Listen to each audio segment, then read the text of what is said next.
ciudadana.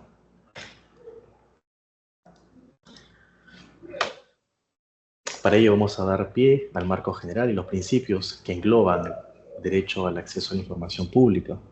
Tenemos como dentro del marco general la Constitución Política del Perú de 1992, consagra el derecho fundamental de acceso a la información y el numeral 5, artículo 2 del mismo, que expresamente lo menciona. Tenemos también el tubo de la ley 27806, que es la ley especial que regula la ley de transparencia y acceso a la información pública, aprobada con el Decreto Supremo 21-2019 JUS. A su vez, esta ley, como tal, cuenta con un reglamento, también aprobado por el Decreto Supremo 007-2024 JUS, que desarrolla y especifica las disposiciones de la ley. ¿Cuál es el objetivo y la finalidad? Bien, la ley y su reglamento persiguen un doble propósito. Por un lado, promover la transparencia. Recordemos que desde ya el año 2015, más o menos en adelante, se varió mucho la política del Estado de mantener el ocultismo de información, ¿no? Antes era muy difícil poder acceder a documentos públicos, te pedían justificaciones, motivaciones como tal, para que tú puedas quizá acceder o solicitar información. Y se cambió por una política de datos abiertos.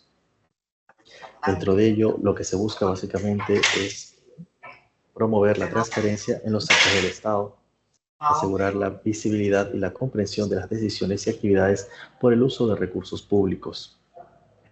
Tenemos por otro lado también el poder regular este derecho fundamental de acceso a la información, que es lo que busca esta ley y este reglamento, establecer los mecanismos y procedimientos con límites, que ya veremos más adelante, que tiene toda persona para poder solicitar y recibir información. Entonces, entendemos que dentro de esta ley de transparencia y acceso a la información pública, el Estado lo que busca es brindar la mayor cantidad posible de información a la ciudadanía, porque lo que se está administrando son recursos públicos. Dentro de eso se va a hablar mucho del principio de publicidad, ¿no? Este principio de publicidad como tal implica ¿qué cosa? Que toda información del poder del Estado se presume pública, salvo las excepciones legales. Vamos a ver qué compone dentro del principio de la publicidad. Está la presunción de publicidad, donde toda información pública se presume que es pública y de acceso para todos, salvo aquellas excepciones que prevé también la propia norma, ¿no? A diferencia de hace muchos años, donde era al revés. Tú tenías que justificar el motivo por el cual requerías información y tenías que sustentar para qué requerías esta información. Ahora se entiende que toda la información es pública, salvo ciertas excepciones. Existe la obligación de transparencia activa, ¿no? ¿Qué es la transparencia activa y la transparencia pasiva? La transparencia activa es la difusión proactiva de información. Seguramente ustedes cuando ingresan a Internet van a ver que existen portales de información de las entidades públicas. Todas las entidades públicas del Estado, ¿no?, cuentan con un portal de transparencia que publican ahí quiénes son sus proveedores, las normas que emiten. Este tipo de información emitida, administrada por las entidades públicas, son de obligatorio cumplimiento que sean publicadas sin que sean requeridas por alguna parte, ¿no? A eso le llaman la transparencia activa, que la entidad misma es quien promueve esta publicación, se encarga, se responsabiliza de transparentar y de exponer al público esta información que administra. Y por otro lado tenemos la obligación de transparencia pasiva, que consiste en la entrega de información previo requerimiento, previa solicitud, ¿no? Por un lado tenemos la transparencia activa, en la cual la entidad publicita su información sin un requerimiento previo, y por otro lado tenemos la transparencia pasiva, a través de la cual un ciudadano tiene el derecho de poder requerir información a una entidad y esta de entregarla.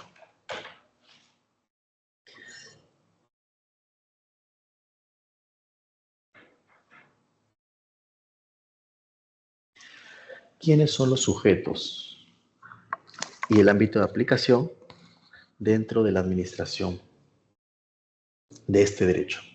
Tenemos por un lado la administración pública, tenemos las empresas y tenemos las personas jurídicas privadas, ¿no? Vamos a ver quiénes se encuentran dentro de este ámbito de aplicación.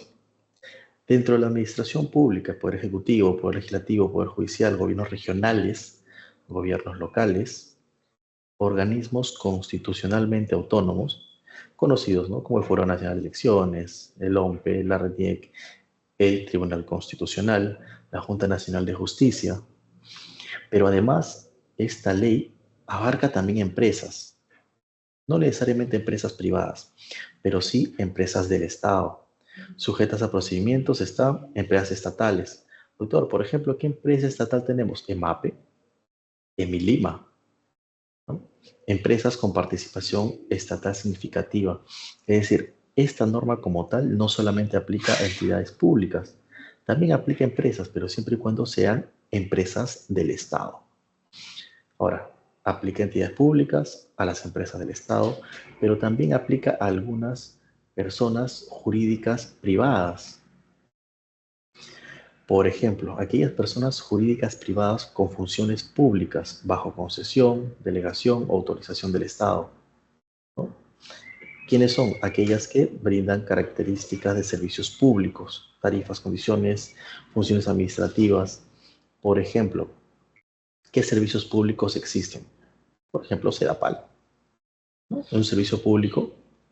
Entonces, Sedapal también se encuentra inmersa dentro de la Ley de Transparencia y Acceso a la Información Pública, a pesar que tiene personalidad jurídica privada. ¿Hay supuestos excluidos? Sí. Ahora, ¿quiénes también podrían estar obligados aquí? Están también los notarios, por ejemplo, las notarías, ¿no? Se habla de personas jurídicas privadas como tal. ¿Quiénes están excluidos? Están excluidos los procedimientos de pedidos de información de congresistas. Doctor, ¿por qué un congresista no puede aplicar la ley de transparencia? Lo que pasa es que los congresistas como tal tienen una legislación especial, tienen un propio régimen, una ley que ya regula el procedimiento por el cual ellos pueden requerir información a entidades públicas en el marco de sus funciones. Entonces, si bien existe la ley de transparencia y acceso a la información pública, los congresistas también cuentan con una ley especial para requerir esta información que también cuenta con plazos distintos.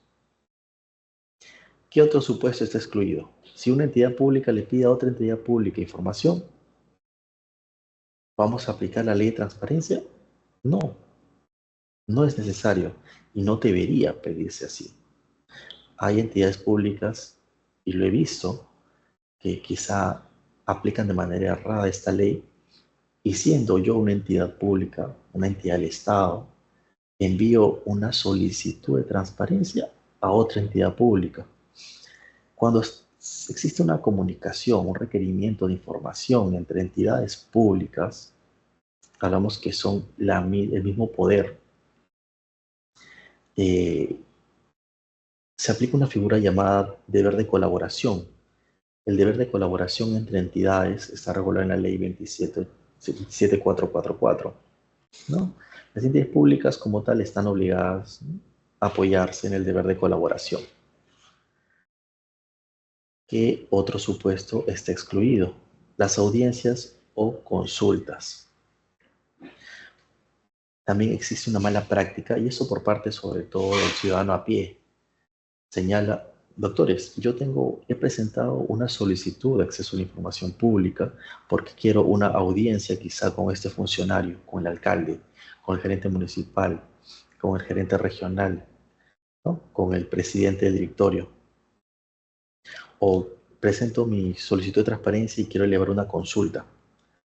Entonces, existen como tal dentro de las entidades públicas mecanismos, existen canales por los cuales pueden llevarse a cabo estas audiencias, estas consultas. No necesitas aplicar la ley de transparencia como tal. Estos son supuestos excluidos como tal, y que el propio Tribunal de Transparencia se ha pronunciado señalando que aun cuando quizá el administrado invoque la ley de transparencia dentro de estos supuestos, estamos en la obligación de encauzarlos por el canal o la vía correspondiente. Vamos a hablar un poquito Doctor, sobre buenas noches. Doctor, Buenas buenas noches. noches. No sé, la diapositiva no avanza, doctor. Se ha quedado en el título. ¿Así? ¿No puede verlo? Permítame, por favor. Ya, ya.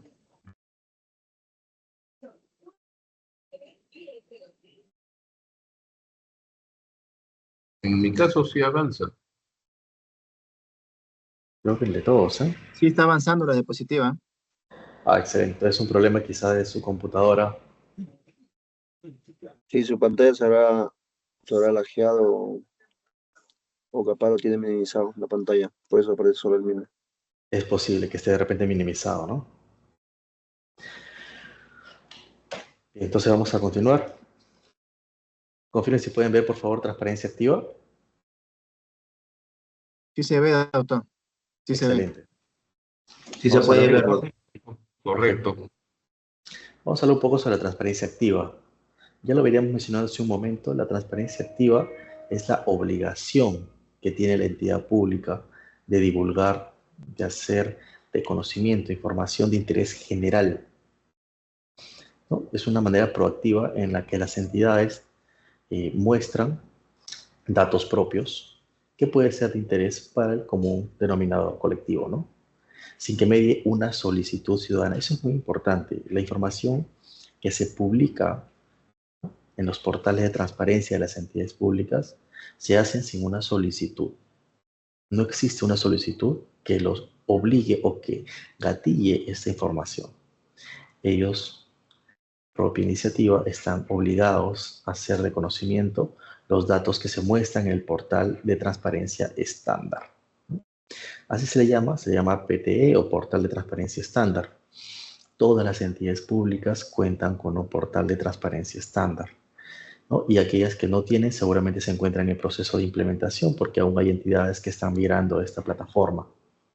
Pero si en caso no contaran con esta plataforma de portal de transparencia estándar, seguramente dentro de sus páginas web que administran, están haciendo la difusión de esta información mínima necesaria, ¿no? ¿Qué información es la que se publica? Tenemos información mínima exigida por ley. ¿Cuáles son? Los datos generales y la estructura organizacional de la entidad, la información presupuestal y que publicite cuáles son las adquisiciones de bienes y de servicios. Ahora, adicionalmente, esto que señala la norma, el reglamento pide que se publicite también las declaraciones juradas de ingresos y bienes, muchas veces de los funcionarios de estas entidades. Te pide información sobre las contrataciones, remuneraciones detalladas. Esta información es la que van a encontrar en el portal de transparencia estándar de todas las entidades públicas y es actualizada de manera mensual. Ahora, ¿por qué han estandarizado esta plataforma en todas las entidades públicas? Para hacerlo amigable, para hacerlo sencillo. Muchas veces existía el problema de que administraban cada entidad pública una página distinta. Y cuando quizá un administrador quería entrar a la SUNAT y luego quería entrar a la UEFA, veía que las páginas no eran tan amigables. ¿Y esto qué impedía? Impedía que puedan acceder a la información, ¿no? Y muchas veces pensaban que la información que buscaban no estaba publicada. Y tenías que entrar a una página, tenías que entrar a otra página, tenía que derivarte un botón, ese botón te deriva a otro combo box. Entonces, eso dificultaba mucho que la persona finalmente pueda acceder a la información. Y cuando quizás se hacía por ahí la denuncia del incumplimiento de la publicación, la entidad pública te señalaba de que sí estaba ahí la información publicitada, pero que debías seguir muchos pasos para poder acceder. En ese sentido, se optó por crear un portal de transparencia estándar, ¿no? Quisieron estandarizar en todas las entidades públicas la misma página para que puedan cargar esta información. ¿Qué permite ello? Una comunicación más clara, sencilla, lenguaje simple, frases cortas, accesibilidad, porque los formatos ya se estandarizan como tal, y que la información esté completa y actualizada, ¿no? Existe ya la obligación de las entidades de poder cargar esta información de forma mensualizada y tenían un valor oficial y legal, ¿no? Ese portal como tal, al ser un portal oficial del Estado, toda la información se presume veraz.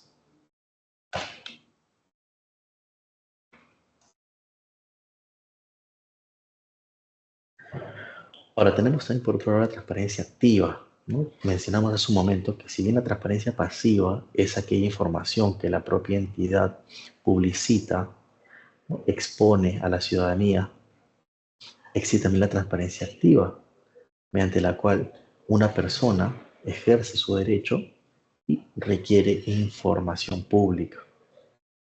Tenemos aquí una opinión consultiva, que es la 41/2020, que habla sobre las obligaciones de transparencia activa en universidades, por ejemplo, ¿no? Públicas y privadas, y las notarías. Muchas personas desconocían que pueden solicitar por transparencia información a universidades, ¿no? Muchas veces pensaban, bueno, si lo pido será universidad pública, pero universidad privada también. Por supuesto, la universidad privada brinda el servicio de educación, que es un servicio básico. Las notarías también, por supuesto que sí. Había mucha duda sobre eso, sobre todo en el caso de los notarios, ¿no? Los notarios decían, pero somos una empresa privada, somos una personería jurídica privada. Sí, pero eres un funcionario público, eres una función pública, ¿no? Entonces, finalmente quedó aclarado esto, ¿no? En una opinión consultiva que emitió Justicia, donde señaló que tanto las universidades públicas y privadas como las notarías también deben atender solicitudes de transparencia y acceso a la información pública. Creo que muchas personas antes tenían el problema, muchos tenían el problema que no podían acceder a información en notarías, ¿no? En ese sentido, iniciaban pedidos de información de manera directa, pero ahora, al haberse aclarado este punto, es posible que toda persona pueda directamente requerir a las notarías información, ¿no? ¿Cómo lo pido? Presento una solicitud, me amparo en ley de transparencia y directamente la notaría tendría que responderme en el marco del plazo establecido por ley. Lo mismo sucede en universidades privadas, ¿no? Muchas veces existía la duda de que si presento a la universidad, tengo que regirme por los plazos necesariamente que me establece la universidad, que me dice que son 30 días para atender mi solicitud. Puede que sí, ¿no? Si es una solicitud común. Pero si tú te amparas en la ley de transparencia y es un pedido de información a una universidad privada, esta se encuentra obligada a responderte dentro de los 10 días como establece la norma, ¿no? Por ello se hizo la opinión consultiva y quedó claro este tema, ¿no? Las universidades públicas, privadas y notarías también deben cumplir con la ley de transparencia, se encuentran obligadas. Como antecedente de esta opinión consultiva, se menciona cuando un ciudadano solicitó información sobre las obligaciones de transparencia activa de universidades y notarías, ¿no? La jurisprudencia del Tribunal Constitucional relacionado a ello, el pedido fue tramitado como consulta, no como solicitud de acceso a la información. La Dirección General de Transparencia y Acceso a la Información Pública emitió una opinión sobre los deberes de transparencia activa, conforme a la 27806, Ley de Transparencia, y obviamente señaló respecto a la transparencia activa que es la información de oficio por las entidades públicas, la transparencia pasiva, que es la respuesta a la solicitud de ciudadanos, y que ambos mecanismos garantizan el principio democrático de publicidad en la gestión pública, ¿no? Ahora hay mecanismos de transparencia activa de por sí ya existentes, ¿no? Las audiencias públicas de rendición de cuentas, publicación en los portales web institucionales, los portales de transparencia estándar que hemos mencionado hace un momento, los murales informativos o periódicos murales que le llaman aún en las municipalidades y otros medios de difusión accesible, ¿no? La transparencia activa, cuando hablamos de transparencia activa, nos referimos a cualquier medio a través del cual las entidades públicas ponen de conocimiento información de interés general, ¿no? Por eso, si bien existe una obligación normativa a través del cual como entidad pública estás eh, obligado a utilizar el portal de transparencia estándar, ello no implica que sea el único medio que tú puedas utilizar, el único mecanismo, ¿no? Por eso mencionaba el tema de las audiencias públicas, que muchas veces lo realizan las municipalidades, los gobiernos regionales, están las publicaciones en sus páginas web, ¿no? De las propias entidades públicas, y los murales informativos, además del portal de transparencia estándar. Ahora, ¿qué es lo que también nos menciona? ¿Quiénes serían los sujetos obligados? según el TUO de la LEPAJ y la 27806, que es la Ley de Transparencia, Poder Ejecutivo, Poder Legislativo, Poder Judicial, gobiernos regionales, gobiernos locales, organismos autónomos, entidades estatales con potestades administrativas. Y justo vamos al último punto, que son las personas jurídicas privadas que ejercen función pública o prestan servicios públicos. Entonces, el alcance de esta obligación es para los sujetos públicos que deben cumplir todas las obligaciones de transparencia activa y pasiva. Las entidades privadas que cumplen estas funciones públicas deben informar solo sobre las características de los servicios públicos que brindan, sus tarifas y las funciones administrativas que ejercen. Ahora, yendo quizá a las universidades privadas, recordemos que todas las universidades privadas son personas jurídicas de derecho público privado, pero que prestan el servicio público esencial de educación.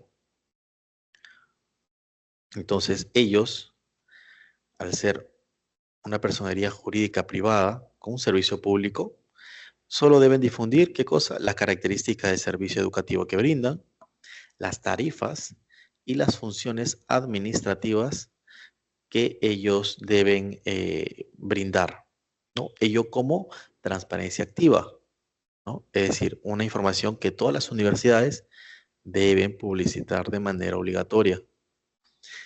No se requiere pedido de información, una solicitud, es una información que deben publicitar todas las universidades y ello también se encuentra en el artículo 11 de la ley universitaria, ¿no? Y las disposiciones que señala SUNEDU. Ahora, ¿qué pasa con las notarías? Como decíamos hace un momento, también son personas jurídicas de derecho privado, pero tienen una función administrativa delegada, ¿no? Delegada. ¿Quién le delega esta facultad de ser quizá, de dar fe a actos públicos o actos privados? Bueno, el Estado le otorga esa potestad al notario, ¿no? Entonces, ¿qué está obligado a publicitar? Sus tarifas. Está obligado a publicitar las funciones que realiza. Entonces, dense cuenta que si bien estas son entidades privadas con personería jurídica privada, de cierta manera brindan público o ejercen una función administrativa delegada por el Estado y por tanto tienen también la carga de poder demostrar al público un poco sobre sus servicios. En este caso, principalmente las características y las tarifas. Muchas veces cuando iba quizá a una notaría hace algunos años, tenía que ir directamente para preguntar los costos, ¿no? Iba a preguntar notaría, qué precio más o menos tiene. Hay una mano levantada de Jorge Santa María Ortiz. Te escuchamos. Sí, doctor, buenas tardes. En la administración pública no es una, han sido varias veces que existen ciudadanos, ¿no?, que por motivos múltiples, diversos y a veces aparentemente inconsistentes, tampoco pueden dar el motivo necesariamente, solicitan información, a veces minuciosamente detallada, con relación a un procedimiento, un proceso. Por ejemplo, ¿no?, caso de un vecino que se está haciendo algún tipo de acción u obra, mejoramiento de infraestructura, y el vecino pide una información y vuelve a pedir otra información, y el día así sucesivamente, ¿no? Y así también en otras entidades, bueno, nos ha tocado esa circunstancia. ¿Cuál es el punto crítico aquí? ¿Cuál es el punto de hasta dónde el funcionario público o una entidad pública tiene o debe que seguir recibiendo ese tipo de requerimientos que lamentablemente lo único que hacen es volver un tedio y volver una circunstancia por demás altamente excesivo en trámite, ¿no? No sé si me dejo entender. Son una serie de requerimientos que no tienen ningún fin aparentemente y paran congestionando la administración. Quisiera su opinión, por favor. Bien, qué excelente pregunta. Realmente fue un tema que yo en una oportunidad elevé a consulta al Ministerio de Justicia. Creo que no es novedad que existe, más allá del buen uso de este recurso, personas que utilizan el derecho para quizá sobrecargar la gestión, ¿no? Muchas veces llegan personas con intereses diversos que presentan 1, 2, 3, 4, 5, 10, 15, 20 solicitudes diarias, ¿no? Hice yo una consulta una vez al Ministerio de Justicia hace un par de años, porque para mí consideré que eso podría computarse como un abuso del derecho. Como saben, la Constitución como tal no ampara el abuso de derecho. Y el Ministerio de Justicia, a su opinión, señala que por ser un derecho fundamental, no puede ser restringido como tal, ¿no? No existe un límite para que tú restringas el acceso a información pública. Sin embargo, ello no implica que tú como quizás servidor público vivas sobrecargado de estas solicitudes. Existen otros mecanismos por los cuales tú puedes ir dejando o haciendo perder interés a la presentación de estas solicitudes. Pongamos un ejemplo. Primero es evaluar la solicitud como tal. Si la solicitud me señalas que es muy expresa, muy detallada, por ejemplo, si el día de hoy yo llego y presento a una municipalidad una solicitud y señalo: buenos días, señor alcalde, yo solicito el día de hoy al amparo de ley 27806 que usted me entregue el informe número 15 o el informe número 20 o el informe número 50 emitido por la sugerencia de comercialización. Quiero que me adjunte la resolución 90 de la alcaldía. Quiero que me adjunte el video o me remita el video de grabación de la sesión de consejo o sesión de la sesión que se haya dado último. Entonces, este tipo de información precisa como tal, debemos entender que no, si bien puede entregarse, ustedes tienen una capacidad como entidad pública, ¿no? Y ustedes están en la obligación de entregarla, pero la norma te da la salvedad de que tú puedas señalar una fecha distinta para entregar esta información. Cuando ya ves que tu entidad es víctima quizá de estos pedidos reiterados, tienes que empezar a adoptar una posición institucional. ¿En qué consiste eso? En que eleves informes, dejes constancia en informes que la sobrecarga de estas solicitudes están impidiendo el normal funcionamiento de tu entidad o de tu oficina de repente, ¿no? Y con ello, ¿qué haces? Empiezas a generar un pequeño, por decirlo así, un pequeño precedente que te va a servir para cuando esta persona, en el peor de los casos, realice una apelación al tribunal.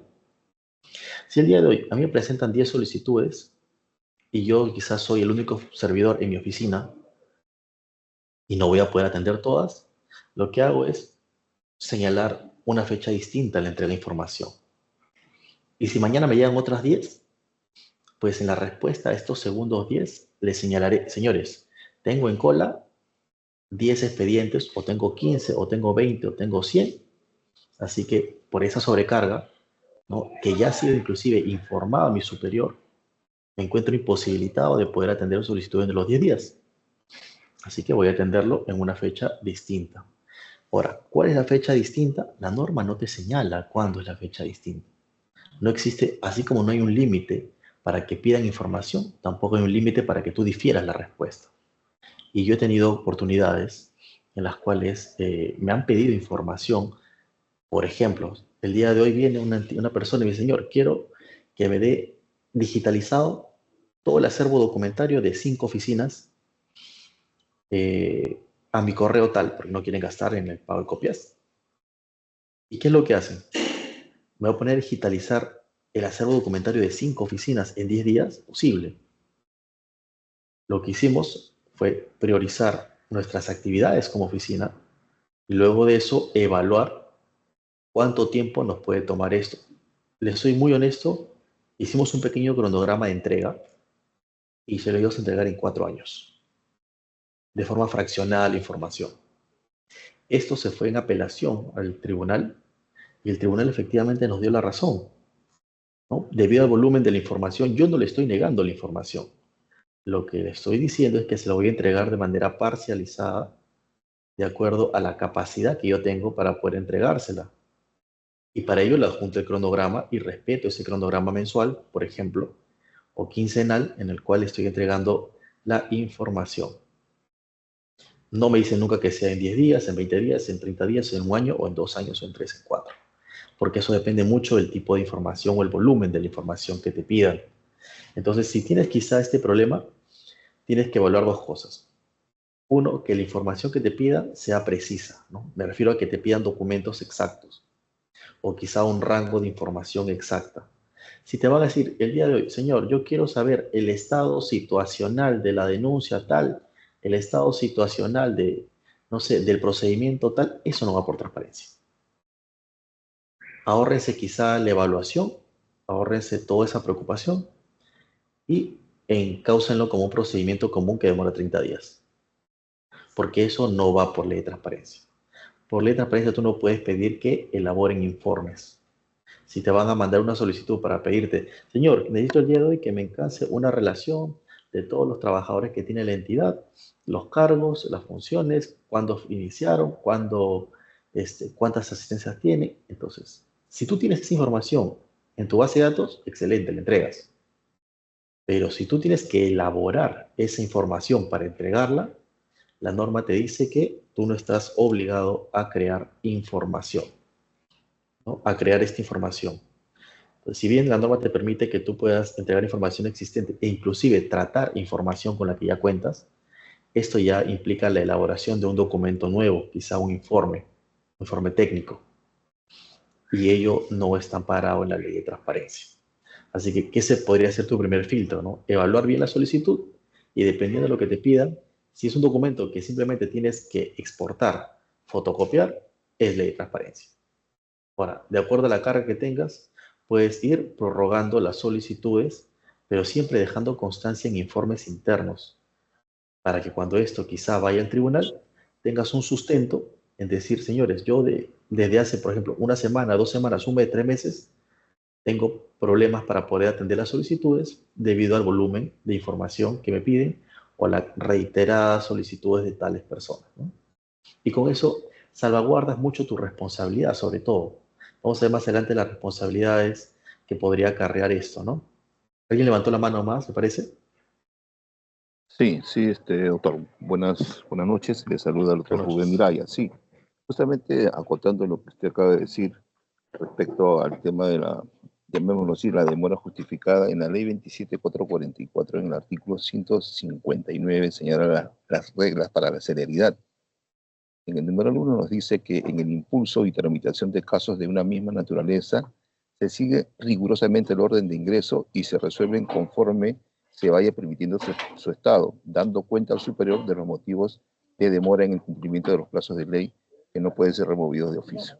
Entiendo yo que va por la ruta que usted menciona, ¿no? Que hay que hacer informes porque obviamente a veces la carga es tanta que no se puede contestar y eso se va a prorrogar, pero el marco legal, no sé si estoy en lo cierto, la ley 27444, artículo 159, numeral 1, nos brinda ese marco legal. Ahora, con respecto al tema del abuso del derecho, he podido en algún momento visualizar el tema de que el Tribunal Constitucional ha impuesto multa, ¿no? Porque hacen pedidos temerarios o que no se ajustan a lo que dice en esencia el habeas data o de transparencia. El fundamento que esbozan, que esgrimen, es que el hecho de atender esos pedidos que no tienen coherencia, son un tanto fuera de contexto, no permite atender a otros usuarios, a otros administrados. Entonces, entiendo yo que también hay una suerte de multa para aquellos que incurren en este tipo de pedidos que son infundados o que no tienen sustento. Eso es todo, gracias. Correcto. Doc, permíteme por favor hacer una pequeña aclaración, que qué bueno que ha tocado también este tema. Vamos a hacer quizá una pequeña disgregación, que como tal también se hizo en su oportunidad en una opinión técnica. Existen diferentes formas de poder recabar información, ¿no? Tenemos por un lado la Ley de Transparencia y Acceso a la Información Pública, que es una ley especial con su reglamento como tal, ¿no? Que es un pedido para la Ley de Transparencia. Tenemos también otra forma de pedir información, que es el acceso al expediente, que también está en la 27444. El pedido de información común, que conocemos, que también está en la ley 27444, que tiene los 30 días para poder atenderse, ¿no? Pero además tenemos un tema muy importante que ha mencionado, doctor, que es el habeas data, ¿no? El habeas data es una garantía constitucional y tiene también un procedimiento especial que se regula tanto en la Constitución, bueno, y también en el Código Procesal. Pero ¿qué pasa con el habeas data? El habeas data, al ser una garantía como tal, hubo una época, cerca del 2018, que se puso, como decía, se puso de moda el habeas data. Todas las personas presentaban habeas data a las entidades públicas, ¿no? ¿Con qué finalidad? Yo presentaba el día de hoy una solicitud, 2, 3, 4, 5, 10, 15 solicitudes a esas entidades públicas, esperando que no me respondan. ¿Por qué? Porque quería irme a un habeas data. ¿Con qué finalidad me voy a un habeas data? Con la finalidad de que la entidad pierde el proceso. ¿Por qué? Porque el código te dice, si tú no respondiste dentro del plazo, la demanda se va a declarar fundada. Si respondiste aún dentro del proceso, se va a declarar fundada. ¿Y qué pasa cuando declaran fundada? Te condenan al pago, ¿no?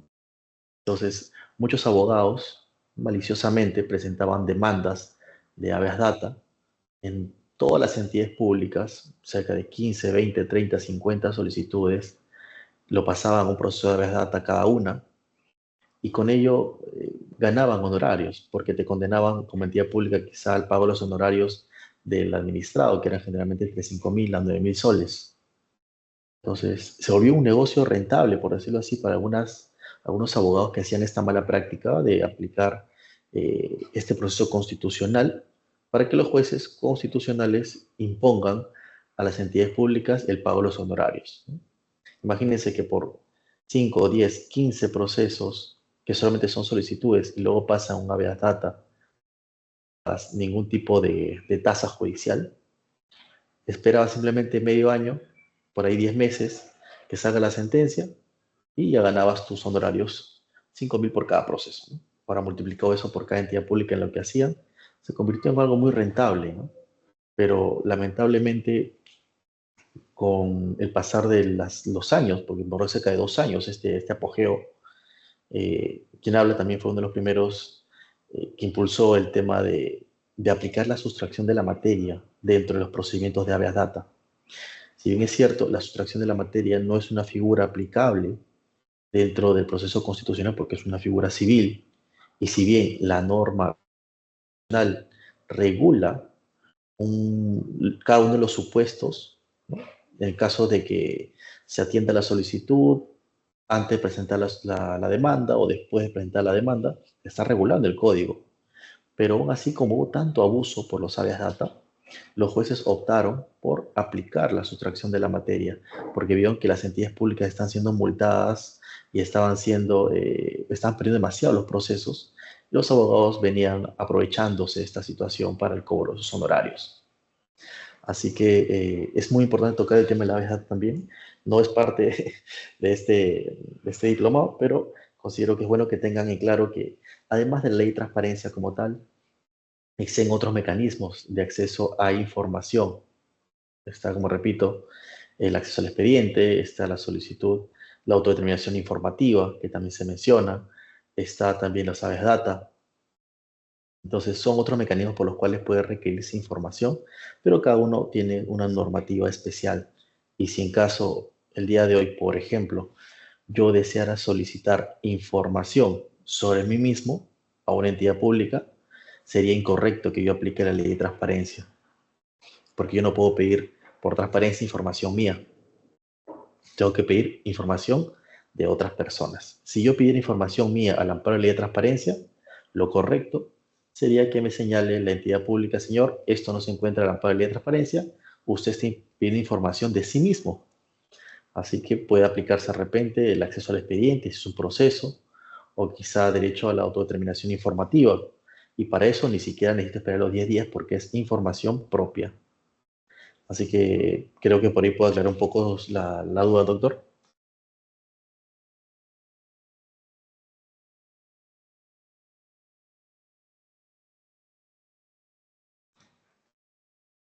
Bien, vamos a continuar. Dentro de la transparencia pasiva tenemos los requisitos de la solicitud.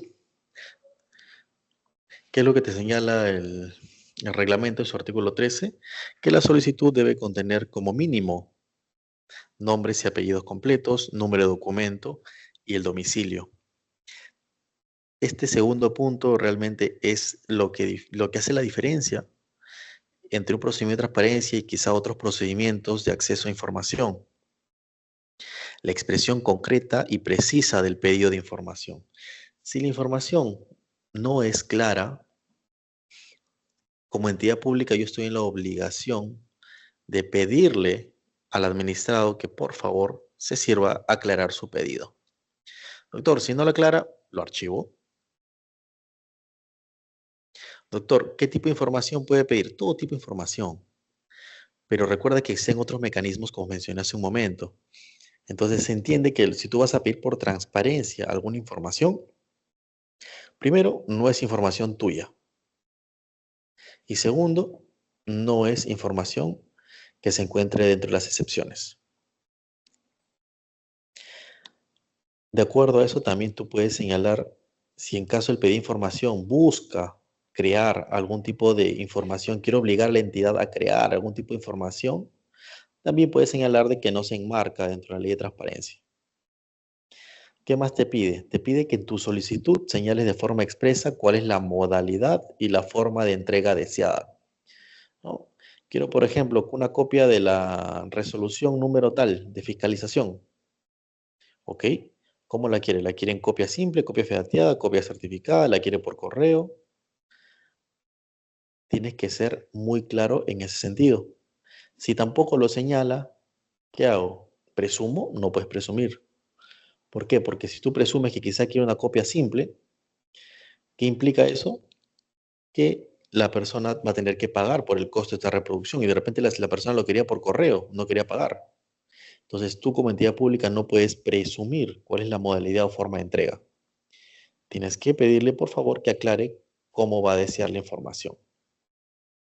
Y finalmente la firma y la huella digital, si en caso no puede firmar.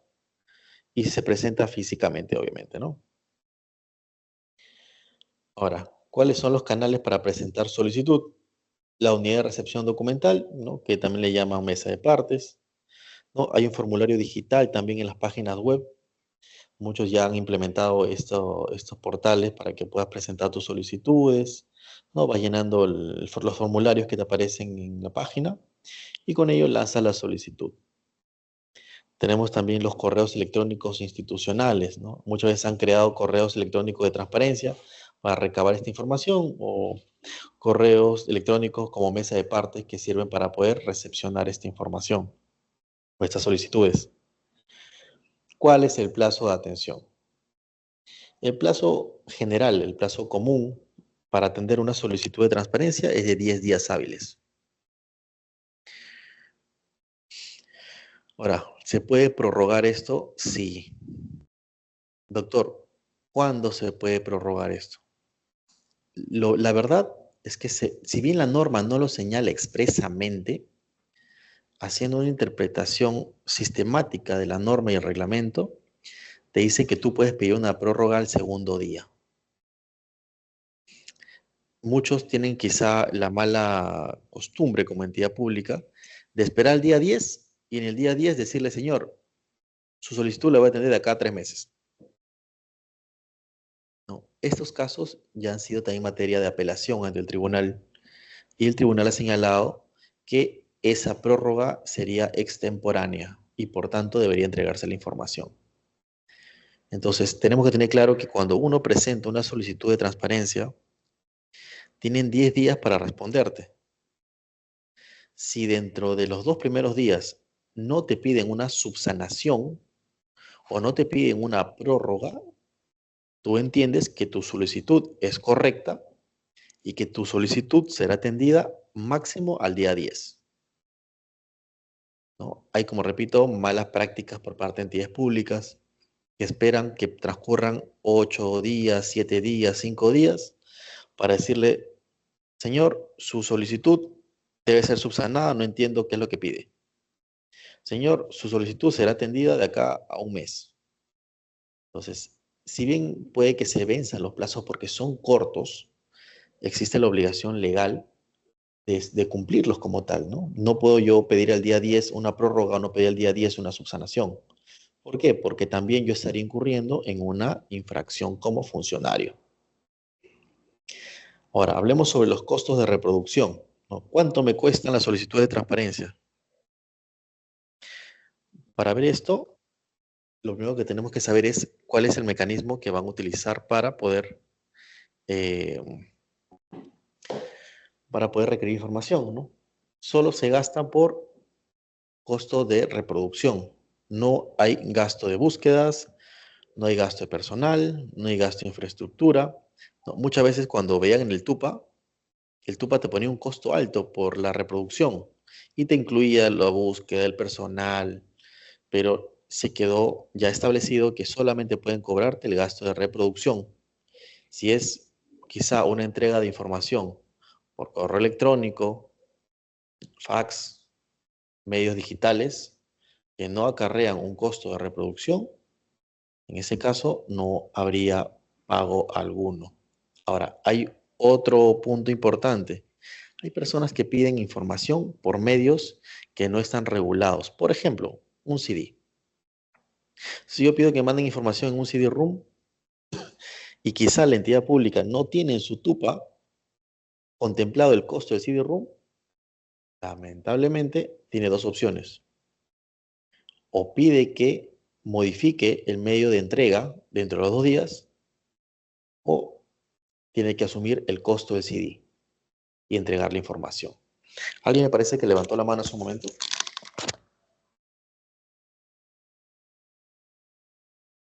Sí, doctor, disculpe, disculpe la interrupción.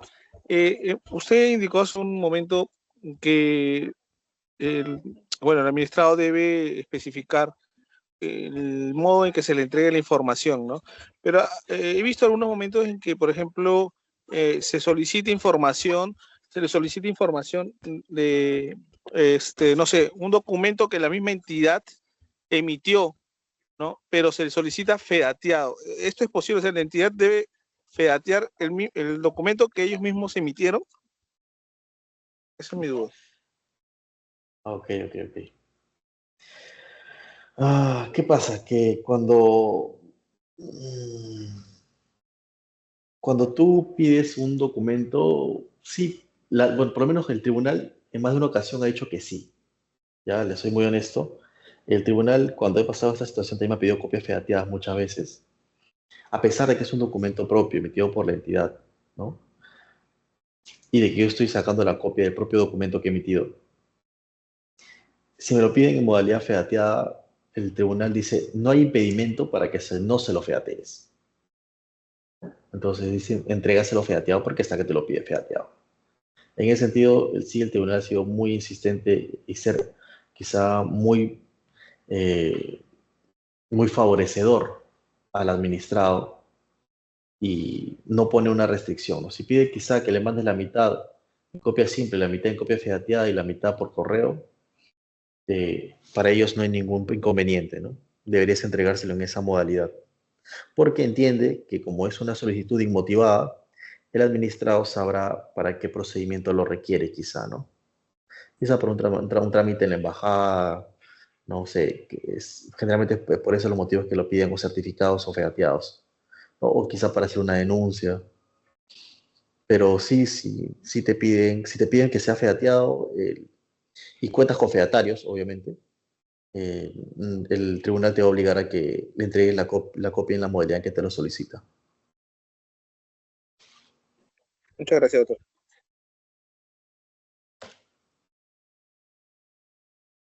Bien, tenemos aquí otra opinión consultiva, que es la 35/2025, que habla sobre el procedimiento administrativo con prórroga excepcional, donde intervienen diferentes áreas, ¿no?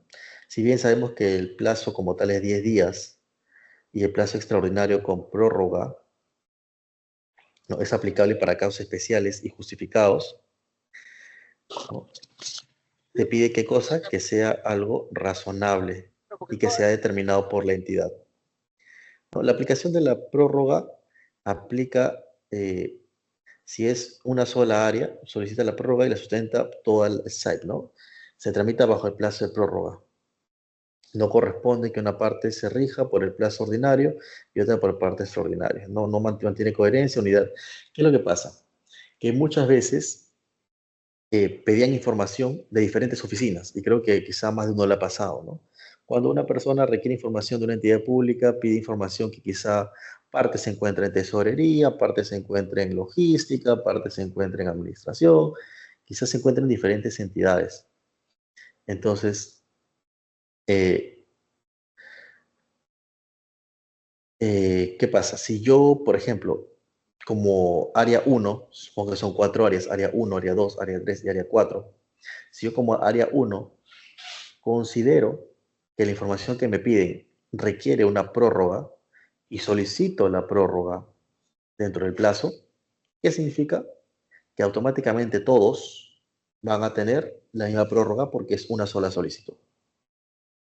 Entonces, si el día de hoy yo le mando una solicitud, una respuesta al administrador, le digo, señor, respecto al punto 1, yo voy a demorarme quizá 20 días, y llega el día 10 y solo le entregan la oficina 2 y 3 y la 4 no le entrega, no significa que la 4 va a incurrir en responsabilidad. ¿Por qué? Porque hay una prórroga de la solicitud y la solicitud es una sola. Entonces, esta oficina 4 podría acogerse a la ampliación de prórroga que realizó la oficina 1. Entonces, muchas veces existía esta mala práctica de pedir información dispersa en diversas áreas, como para evitar que tengan la posibilidad de pedir ampliaciones, que se les vence el plazo y poder denunciar a los funcionarios. Entonces, ¿en qué quedaron? Basta que una de las oficinas a las cuales se les requirió información pida la prórroga para que esa prórroga les sea aplicable a todas, ¿no? Porque finalmente es una sola solicitud. Vamos a hablar, ¿y en qué sustenta eso? Obviamente en la unicidad del expediente, ¿no? Cada solicitud constituye un único expediente administrativo. A pesar de que involucre diferentes áreas, debe tramitarse de forma unitaria. No puede aplicarse plazos distintos dentro de un mismo expediente, ¿no? Si pedí información de 4 áreas, no te voy a decir, ya, pero el plazo de esta área vence en 10 días, el plazo de la otra área vence en 20, el otro vence en 30, ¿no? Basta que una pida la ampliación de prórroga y es aplicable a todos. No puede aplicarse diferentes plazos dentro de una misma solicitud. Entonces, como les comentaba, cuando existe una solicitud que abarca información de más de una oficina, supongamos 2, 3, 4 oficinas, basta que una de ellas pida la ampliación o la prórroga para que esta prórroga le sea aplicable a todos. Resulta incoherente, contraproducente, que una misma solicitud, por tener 3 o 4 ítems, tenga diferentes plazos, porque sigue siendo una única solicitud, un único expediente. En ese sentido, salió la opinión consultiva de este año, donde señalaron de que basta que una de quizá las oficinas señale que requiere una prórroga y sea comunicado dentro del plazo para que todos puedan acogerse a esa prórroga sin incurrir en responsabilidad. Los plazos, el plazo casuístico razonable puede implicar una fecha única de entrega, como les comentaba, quizá piden mucha información. Señor, no se lo puede entregar el día de hoy, que estamos 13 de noviembre, se la voy a entregar el día 29 de noviembre. Como también puede que tú señales un cronograma de entregas parciales, ¿no? Señor, me pide tanta información, me está pidiendo información de todo un año. Quiero saber, quiero copia de todos los documentos emitidos por la gerencia tal. Señores, no lo voy a sacar ni en un día, ni en 10 días, ni en 20 días, ni en un mes. Entonces, permítame, por favor, entregarle este cronograma donde le señalo cuáles son las fechas de entregas parciales. Si el plazo supera los 30 días, necesariamente va a tener que emitirse un cronograma de entrega. Los plazos, como señalamos, son máximo, pero pueden entregarse la información antes, ¿no? Doctor, yo le dije que le iba a entregar, por ejemplo, el día 20 de noviembre. pero yo tengo la información el 16. ¿Puedo entregar el 16? Puedes entregar el 16. Doctor, hice un cronograma donde tenía que entregarle todos los días 30, pero tengo la información los 15. Puedes entregarle los 15.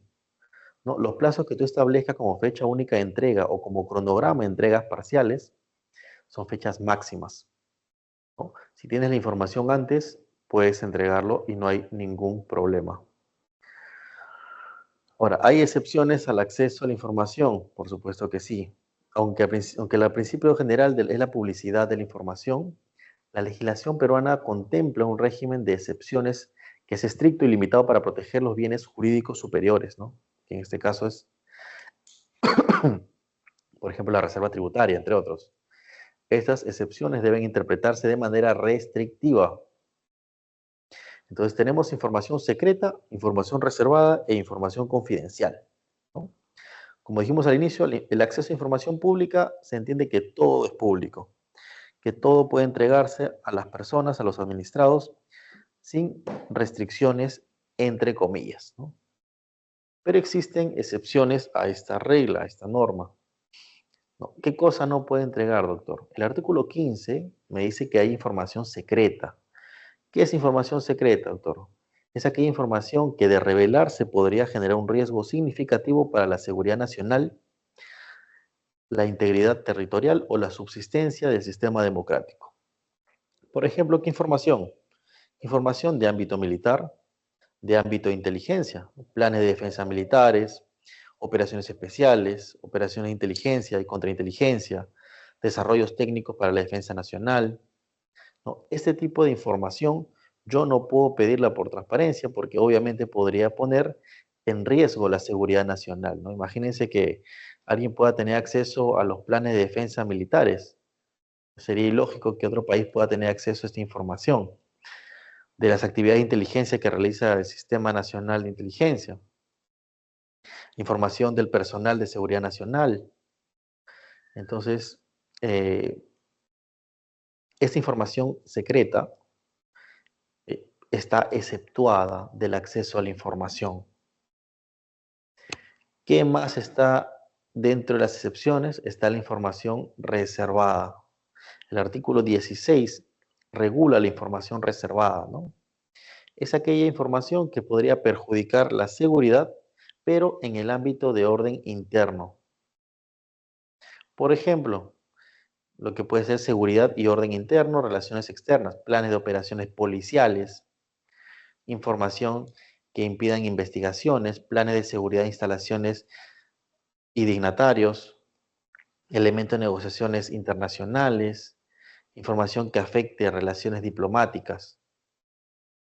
Entonces, más allá del tema militar y de inteligencia, también está exceptuado los temas policiales, ¿no? Los planes de operaciones, sobre todo, planes de seguridad. Ahora, ¿qué más está exceptuado? Ya vimos información secreta, información reservada, pero también hay información confidencial, ¿no? ¿Qué es información confidencial, doctor? Ya vimos militares, ya vimos policiales. ¿Qué otra cosa más no puede entregarse? Aquella información que afecta a derechos de terceros. ¿Cómo cuál? Como la intimidad o los secretos comerciales. Vamos a ver, hay tipos de información confidencial.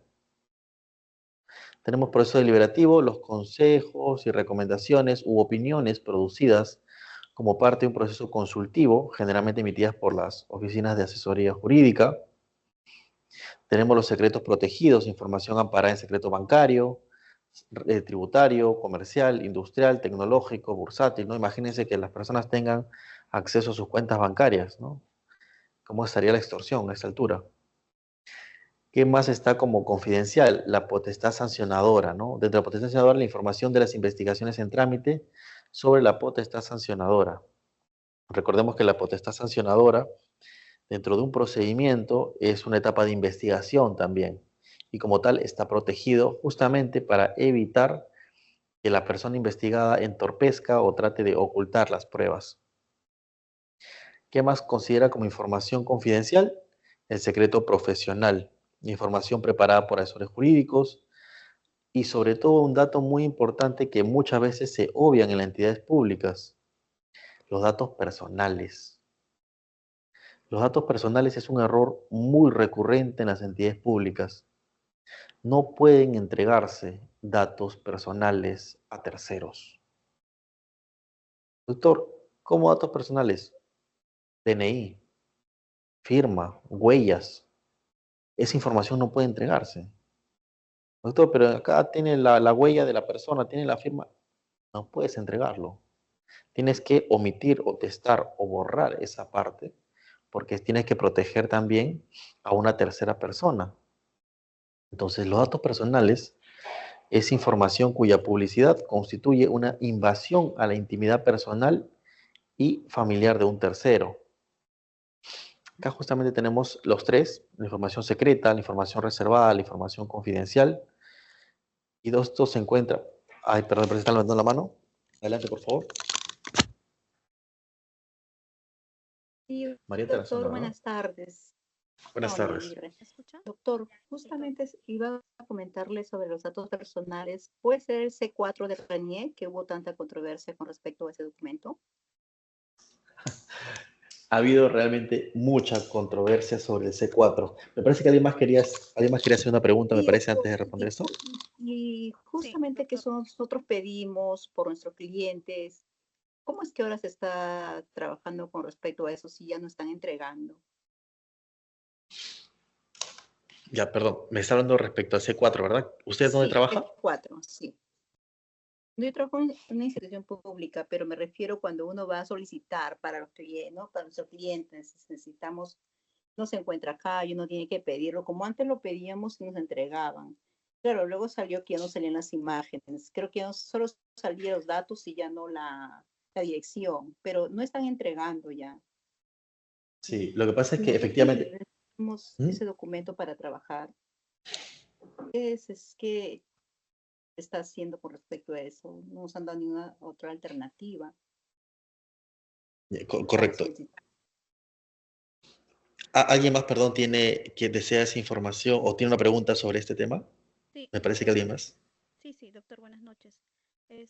Respecto a los datos personales, usted se refiere exactamente, digamos, que soliciten mediante acceso a la información, no sé, copia de un escrito, ¿no? Se me ocurre, no sé, cualquier recurso administrativo y en el escrito sale la huella, sale la copia del DNI, sale la firma. ¿Se refiere a eso o dentro también de datos personales puede hacer que una persona mediante transparencia me solicite datos personales, digamos, de un locador que trabaja en determinada institución? Ah, qué bueno. Ya, vamos a responder una por una. Primero, respecto al C4. Efectivamente, antes era mucho más fácil poder acceder al C4, ¿no? Inclusive habían máquinas instaladas donde pagabas, creo, 10 soles, 11 soles, y te emitía automáticamente el C4 solo ingresando los datos. Pero entenderá que también esa información sí es muy delicada. Ahora, el que trabaja en una entidad pública y requiere quizá esta información, tiene acceso al PIDE, ¿no? Existe la plataforma de interoperabilidad. Entonces, esta plataforma te permite poder acceder a los datos RENIEC si quieres hacer quizá alguna validación. Por eso es que cuando salió la ley de simplificación administrativa, te prohibía que tú exijas la copia del DNI en los procedimientos. Te decía, tú no necesitas pedir la copia del DNI porque se supone, ¿no? Se presume por norma que tú como entidad pública estás adaptada a las tecnologías que deberían encontrarse vigentes. Y dentro de ellas está la plataforma interoperabilidad. Entonces, quizá como entidad pública no tendrías la necesidad de pedir ni copia de DNI y mucho menos un C4, ¿no? Pero si estás hablando como ciudadano a pie, obviamente estarías accediendo a información confidencial. Ahora, hablando la segunda pregunta, si en caso me refiero al hecho de que pidan quizá copia de algún recurso y que se encuentre ahí datos, sí, eso no se puede entregar. No puedes entregar quizá la copia del DNI de alguien más, porque supuestamente es un documento para que se pueda identificar como tal. Cuenta con mecanismos, por ejemplo, códigos de barras, ¿no? Y esa información no puede entregarse. Están las huellas digitales de una persona, que tampoco debería entregarse. Ahora, cuando hablamos de proveedores del Estado, hay un cuestionamiento parcial. La jurisprudencia tampoco ni siquiera es totalmente clara. Te dice, tienes la obligación de poder transparentar las contrataciones que realizas porque estás utilizando recursos públicos. Pero por otro lado, tampoco puedes vulnerar la intimidad de las personas. En ese caso, lo que he visto que es medianamente aceptable, tanto por los administrados como por el tribunal, es de que tú puedas entregar, quizás, supongamos, una orden de compra, una orden de servicio, y que dentro de este orden de servicio y orden de compra puedas testar parte de la información, ¿no? Por ejemplo, testas el nombre y dejas quizá el RUC o parte del RUC, o dejas el RUC, testas parte del nombre. Entonces, no entregas toda la información completa como para que no puedan quizá mal utilizarla, pero sí le das lo que requieren. No quiero, por ejemplo, quiero saber qué se compró. Bueno, en tal fecha se compró, por ejemplo, 20 computadoras, ¿no? 20, 30 computadoras, o se compraron tantos bidones de agua. Esta es la orden de compra, aquí está el monto. Esta quizá puedes poner inclusive el nombre de la empresa, pero no pongas quizá más datos, ¿no? Omite el tema del RUC, omite el domicilio, a pesar de que puedes buscarlo en SUNAR, ¿no? Pero quizá para que no tengas esa responsabilidad, sería preferible que testes algunos datos personales de esta persona, ¿no? Supongo que es una persona natural, ¿no? Si yo como persona natural con RUC 10 estoy vendiendo algunas cosas, no sería lógico que otra persona pueda acceder y pueda saber cuál es mi dirección, mi domicilio, ¿no? Entonces, tienes que tener mucho cuidado sobre, primero, si es una persona natural, una persona jurídica, y qué tipo de información vas a entregar, sobre todo en el caso de contrataciones, ¿no? Porque muchas veces se quiere transparentar las contrataciones, pero en esta forma de transparentar empieza a vulnerar la intimidad, porque muchas veces son personas naturales, ¿no? Y así sean locadores, ¿no? Estás brindando información sobre su DNI, a veces inclusive piden la orden firmada, y está su firma, está su huella del proveedor.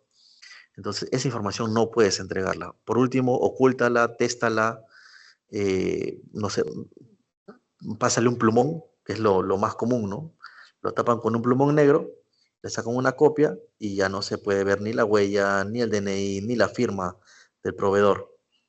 Pero puedes brindar algunos datos que se pueden entregar, ¿no? Cuánto costaron los bienes, qué bienes fueron, los términos de referencia, especificaciones técnicas, ¿no? Y ya si en caso el tribunal considera que puedes entregarle algún dato adicional, pues se le entregas. Pero lo que he visto hasta ahora, nunca he tenido problemas con eso. El tribunal me ha amparado el hecho de ocultarlo porque la Ley de Protección de Datos Personales no me obliga a mí a entregarle DNI, huella, firmas.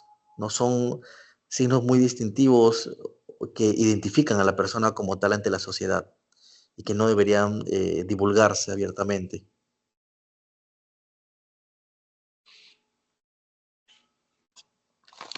Ahora, dentro de la regulación general de las excepciones, debemos entender que estas tres clasificaciones deben interpretarse de manera restrictiva, ¿no? Muchas veces consideran que cierta información debería ser secreta, debería ser reservada o debería ser confidencial, pero no tienen cómo sustentarse legalmente y decir, esa información sí la puedo entregar, ¿no? En el caso, por ejemplo, de las órdenes de compra, se entiende que es pública la compra, ¿sí? ¿Que puedo saber qué compraron? Sí. ¿Cuánto costó? Por supuesto. ¿Pero eso me obliga a saber el DNI de la persona? No necesariamente. Su firma, tampoco. Su huella, tampoco, ¿no? Su dirección, tampoco. Entonces, muchas entidades públicas, quizá por ocio, por falta de tiempo, entregan la información sin darse el tiempo de testarlo, de ocultar datos. Y en cualquier momento, quizá una persona que se sienta vulnerada de que hayan mal utilizado sus datos o entregado información propia, puede también hacer un proceso ante la entidad. Estas restricciones, estas excepciones, deben interpretarse de manera muy literal, es restrictivo, ¿no? Ahora, el acceso para las altas autoridades, la información restringida es accesible para el Congreso, Poder Judicial, Contralor, ¿no? Si bien es cierto, hay información confidencial, reservada, secreta, hay autoridades que sí tienen la potestad de poder requerirlo, ¿no? Justamente te hace un ejemplo, el Congreso, el Poder Judicial o la Contraloría, que básicamente es para esclarecer un hecho o quizá para hacer una investigación. Tenemos también la prohibición de clasificar violaciones de derechos humanos. No se puede clasificar como restringida la información sobre violaciones de derechos humanos, ¿no? Que es un tema muy, muy particular. Aquí vamos un poquito sobre la segunda pregunta. Los datos personales versus el acceso a la información pública, ¿no? Hay una opinión consultiva también de este año, que es el número 12, que habla acerca de los bancos de datos personales y el tratamiento de los datos en eventos públicos. Todo archivo o expediente que permita identificar personas es un banco de datos personales y debe como tal estar inscrito. Ahora, en eventos públicos, el uso de imagen o voz requiere consentimiento expreso. Si la conducta demuestra consentimiento, ¿no? Posar, hablar, se considera consentimiento expreso inequívoco. Los menores de 14 años requieren autorización de sus representantes legales y en todos los casos existe el deber de informar, ¿no? Ya habíamos hablado un poco respecto a los datos personales, ¿no? Aquellos datos que, si bien la norma como tal los describe y te dice cuáles son datos sensibles para las personas, ¿no? Como la firma, la huella, el DNI, que te hacen identificable como tal dentro de una sociedad, te hace único. También existen otros momentos en los cuales tiene que priorizarse los datos personales. No pueden utilizar tu imagen o tu voz sin que tenga el consentimiento expreso, ¿no? Todas las entidades públicas son responsables de administrar de manera adecuada los bancos de datos que tienen. Toda información que tenga sobre ti dentro de un expediente constituye un banco de datos.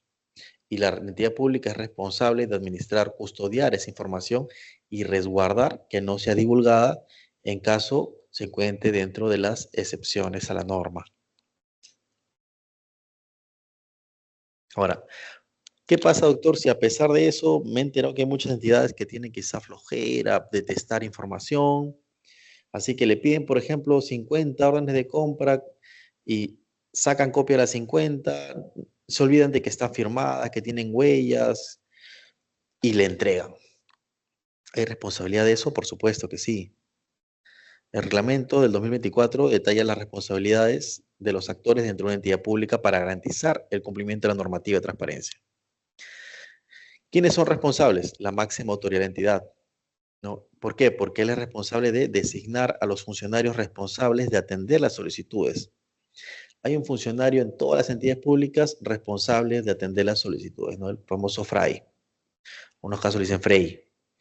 Y aparte, hay otro responsable, que es generalmente responsable de OTIC o de informática, que se encarga de la actualización del portal de transparencia. ¿De qué más es responsable la máxima autoridad de todas las entidades? De asegurar recursos y condiciones para el cumplimiento de sus funciones. Si el día de hoy a mí me designan como funcionario de transparencia y no me dan una computadora, no me dan un escritorio porque siempre trabajo en campo, ¿cómo yo puedo atender estas solicitudes, no? Tienen que asegurarme los recursos y las condiciones para yo poder cumplir con mis funciones. La máxima autoridad de la entidad es la responsable de designar a los funcionarios encargados de clasificar la información secreta y reservada como tal, de disponer acciones ante pérdida o destrucción de información para la recomposición o la reconstrucción de expedientes, garantizar el acceso a la información, considerando la diversidad cultural y lingüística. Ahora, recordemos algo. Si bien es cierto, existe la idea que necesitas sí o sí una solicitud para poder acceder a información pública, también debemos recordar que hay personas quizá que no pueden presentar una solicitud de manera escrita y pueden presentar una solicitud verbal, ¿no? Y quizás si te encuentras en las posibilidades de brindarlo, lo puedes hacer sin necesidad que medie el procedimiento como tal. Ahora, ¿qué más tenemos aquí? Tenemos al funcionario responsable de atender las solicitudes, ¿no? El funcionario, el FRAI que le dicen, ¿no? Funcionario responsable de acceso a la información. Esta persona siempre es designada con una resolución. ¿Qué se encarga? Él es el responsable de atender las solicitudes dentro de los plazos legales. Doctor, yo he visto que a veces ingresa a una entidad, lo recibe el FRAI, lo envía a otra oficina que tiene la información y la oficina directamente le responde al ciudadano. ¿Está bien o está mal? Está mal, porque no es su función.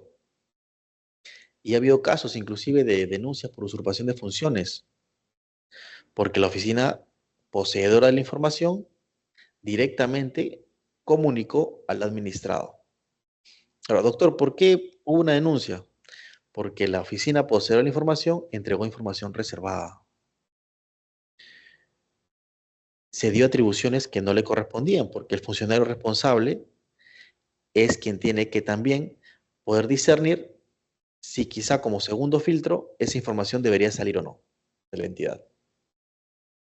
Entonces, él es el que mantiene el registro de solicitudes. A él le piden cuentas el OSI, el órgano de control, para saber si han atendido solicitudes durante el trimestre, el semestre, el mes, si se han atendido dentro del plazo, si se han atendido total o parcialmente.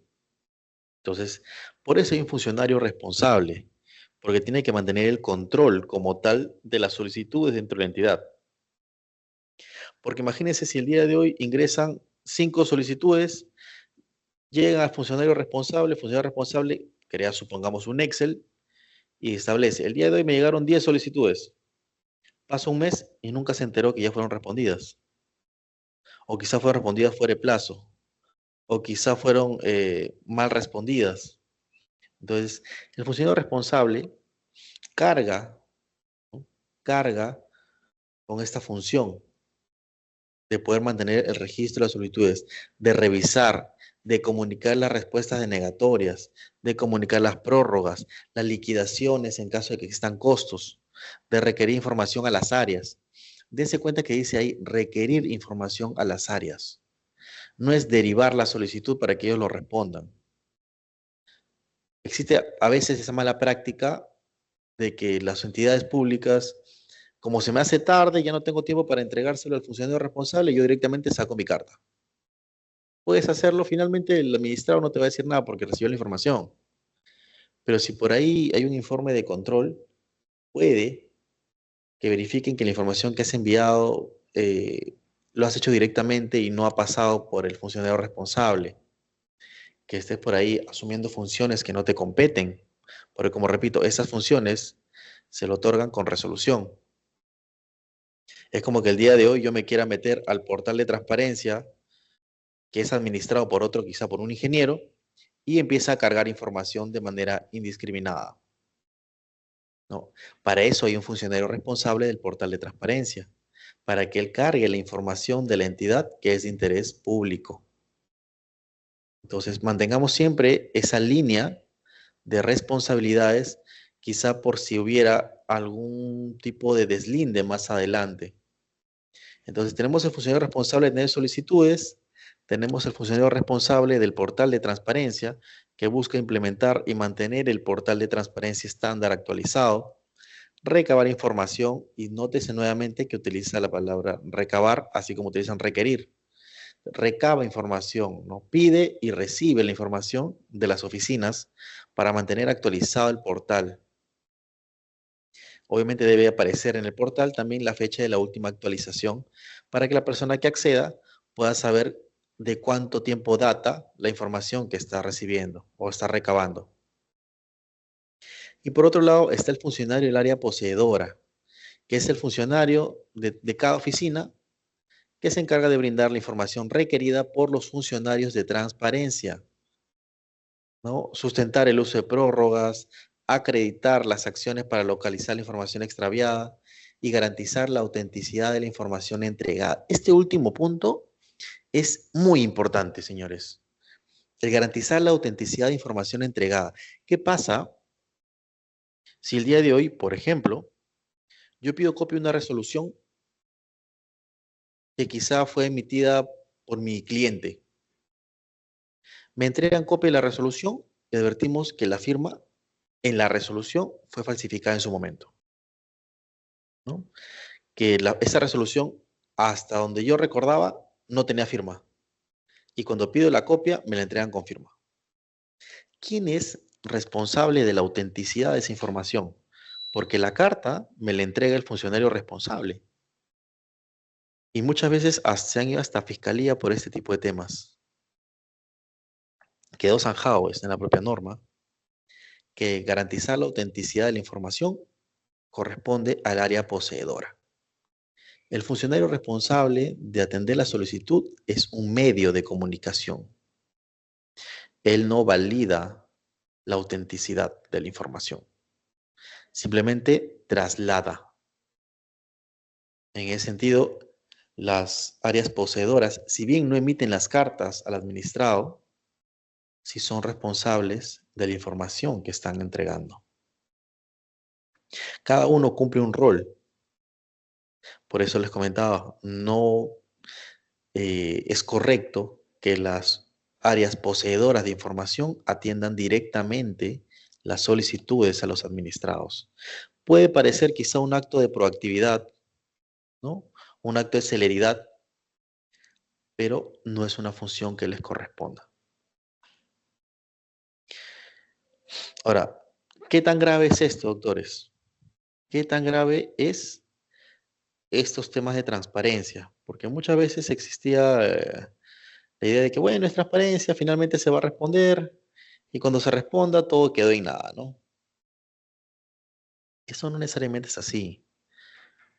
Si bien puede parecer un tema sencillo, eh, existe un régimen sancionador como tal. Estos temas de transparencia no se van por un procedimiento disciplinario.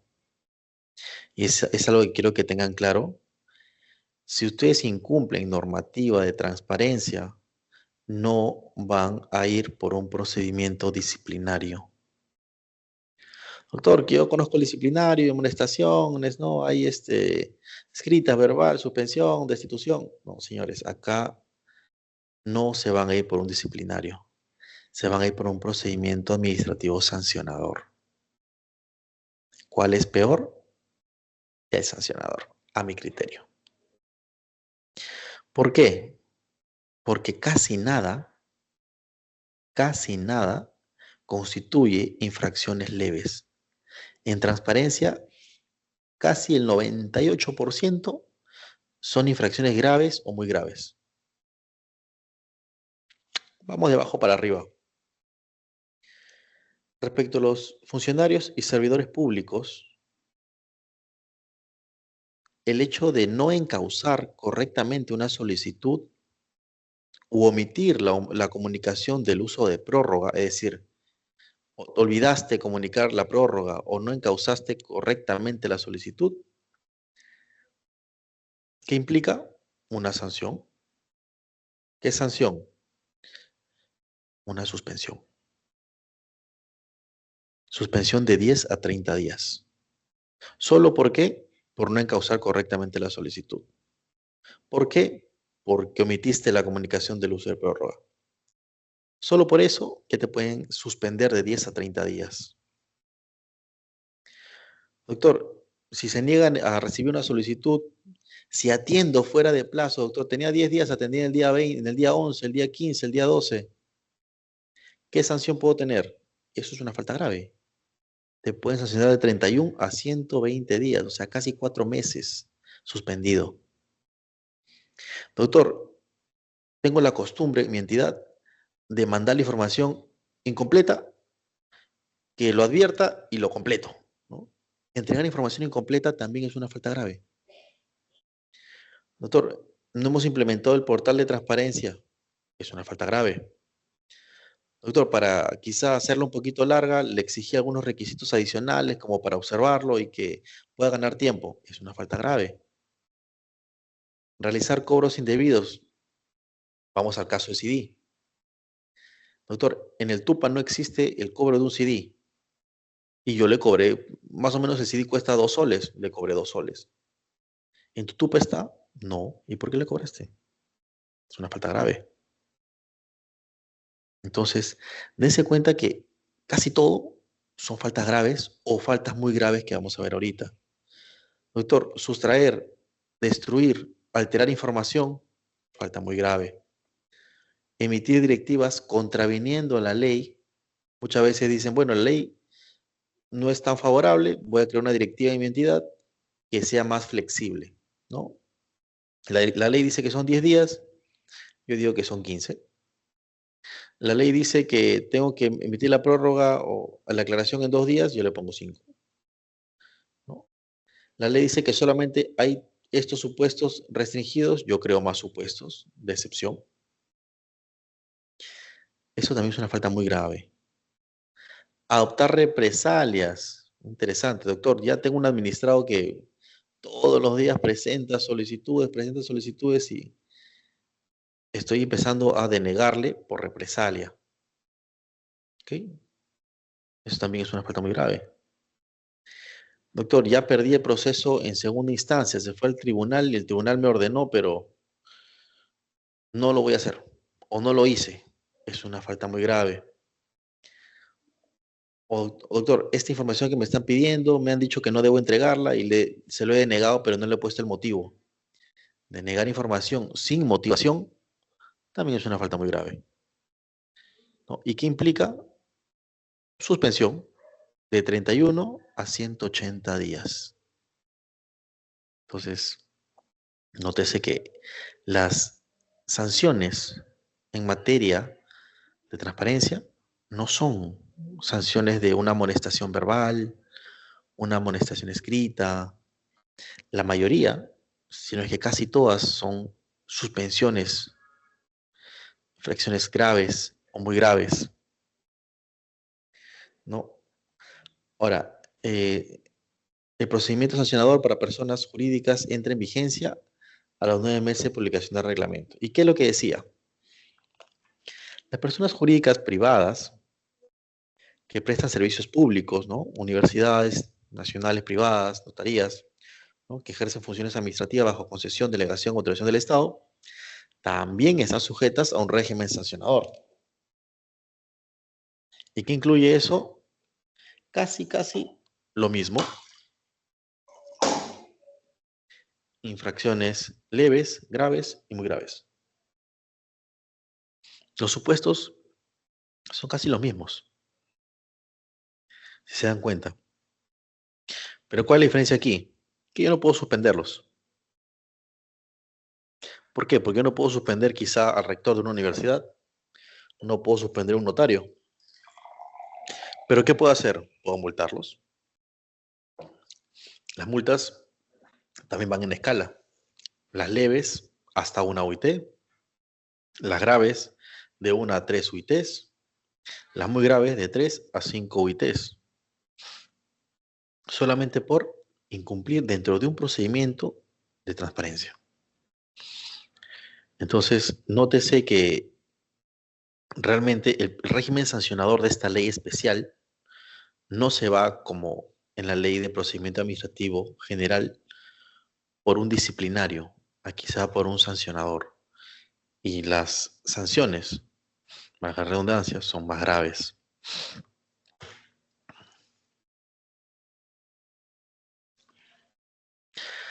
Bien, vamos terminando casi. Hay obligaciones específicas de transparencia. Finanzas públicas, sistema de justicia, correos electrónicos. ¿Cuáles son las obligaciones que yo tengo para transparentar? Respecto a presupuestos, ingresos, gastos, financiamientos, resultados operativos. En los proyectos de inversión, presupuesto total y de ejecución. Información de personal, número de personales, ¿no? ¿Cuánto personal tengo? Rangos salariales, gasto total.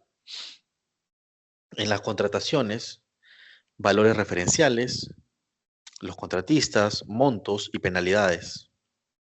Como se dan cuenta, en tema de contrataciones no te pide que señales su RUC, su dirección. No hay nada de eso. Respecto al sistema de justicia, la hoja de vida de los jueces, fiscales, altos miembros, su formación y su experiencia, obviamente, para acreditar esos cargos, las declaraciones juradas de intereses. Doctor, ¿qué es la declaración jurada de intereses? Es una declaración jurada donde ellos señalan quiénes son sus familiares, ¿no? Como para que pueda hacerse restricciones de que ellos no ingresen a trabajar o se beneficien del cargo que tiene este familiar que ocupa un alto cargo, ¿no? Por ejemplo, si el día de hoy yo soy regidor y en mi declaración de intereses señala que tengo 3 hermanos, no va a entrar uno de mis hermanos a trabajar a la municipalidad, ¿no? ¿Qué más se transparenta? Las sentencias judiciales y dictámenes fiscales que están sistematizados y con una pequeña sumilla. La relación de entrevistas y visitas, informes de control interno. Doctor, ¿por qué entrevistas y visitas? Cuando eres funcionario público, tienen que transparentar quiénes van a visitarte, ¿no? El día de hoy se recibió la visita de 2, 3 personas, 2, 3 funcionarios. Entonces, todo eso tiene que saberse quiénes se reúnen, porque se entiende que si son reuniones protocolares, son reuniones de trabajo. Y es por eso que muchas veces sale a la luz en los reportajes quién se reunió quizá con un alto funcionario, porque esto es información pública. Proceso de selección, nombramiento, ratificación de jueces y fiscales, ¿no? Dentro del sistema de justicia siempre es bueno transparentar y dar a conocer el proceso de cómo seleccionan a estos administradores de justicia. Finalmente, correos electrónicos, ¿no? Información institucional en correos electrónicos. El titular de la cuenta es considerado el poseedor de la información. Se puede acceder a los correos de exfuncionarios también. Las oficinas de tecnología deben conservar la información siguiendo lineamientos. ¿Qué pasaba? Muchas veces, yo el día de hoy soy funcionario, ceso el día de mañana y venía quizá alguien a querer pedir información de mi correo. ¿Se puede? Por supuesto que sí, porque es un correo institucional. Entonces, el día de hoy, mañana dice alguien, quiero los correos emitidos por el doctor Miguel Neira del día 1 de enero al día 30 de enero. ¿Puedo pedirlo? Por supuesto que sí. Doctor, pero usted ya no es funcionario. No, pero existe la obligación de que la entidad almacene mis correos. ¿Pueden estar inactivo mi correo? Sí, pero ellos tienen que almacenar esta información. Y pueden volver a activarlo solamente para extraer la información y listo. No, por el hecho de que ya no sea funcionario no significa que todo lo que esté en el correo se debe eliminar. Al contrario, debe conservarse. Porque quizá ahí se encuentran acuerdos, coordinaciones, tratos, documentación. Todas estas obligaciones refuerzan la transparencia en áreas sensibles del gobierno. ¿Han levantado la mano? Por favor, adelante. Doctor, buenas noches. Una consulta con relación a la información de personal. ¿Se debe publicar o es necesario publicar el nombre de los funcionarios profesionales con la remuneración? ¿O eso ya vulnera la privacidad? Ok. En principio, dependiendo, ¿no? Si hablamos personal, podemos hablar personal, servidores. Como servidores, siempre se publican en casos, por ejemplo, funcionarios, cargos de confianza, siempre se publican sus nombres completos, correo, dato de contacto. Ahora, cuando hablamos de información del personal como tal, sí publican muchas veces planillas, ¿no? Publican el nombre y publican el monto que se ha pagado. De igual forma, cuando son contrataciones, cargan muchas veces nombre del proveedor y cargan el monto que se le ha pagado por la orden de compra o la orden de servicio, pero no brindan mayor información, ¿no? Por ejemplo, DNI, no se brinda ningún tipo de dato adicional, solo el nombre y el monto en ese caso, ¿no? ¿Pero es necesario esa publicación o podría ser un rango de remuneración? No es necesario que coloques todo la planilla. puedes poner solamente la cantidad de trabajadores que cuentan, ¿no? Por ejemplo, contamos con, supongamos, 100 trabajadores CAS, 20 trabajadores 276, 728 y los rangos salariales. No es necesario, salvo que haya un pedido de información expresa, ¿no? Si no, imagínense, en cada página web del Estado estaría el nombre de todos los trabajadores. Sí, pues hay en muchas páginas web. Correcto, como les comentaba, Muchas muchas gracias. veces lo cargan, pero no sería adecuado.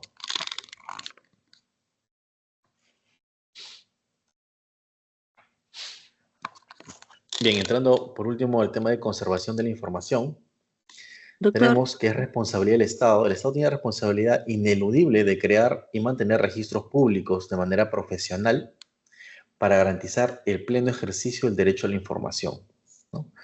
Ninguna entidad pública podrá destruir la información que posea. Este es un tema muy importante para las personas que trabajan en la administración pública.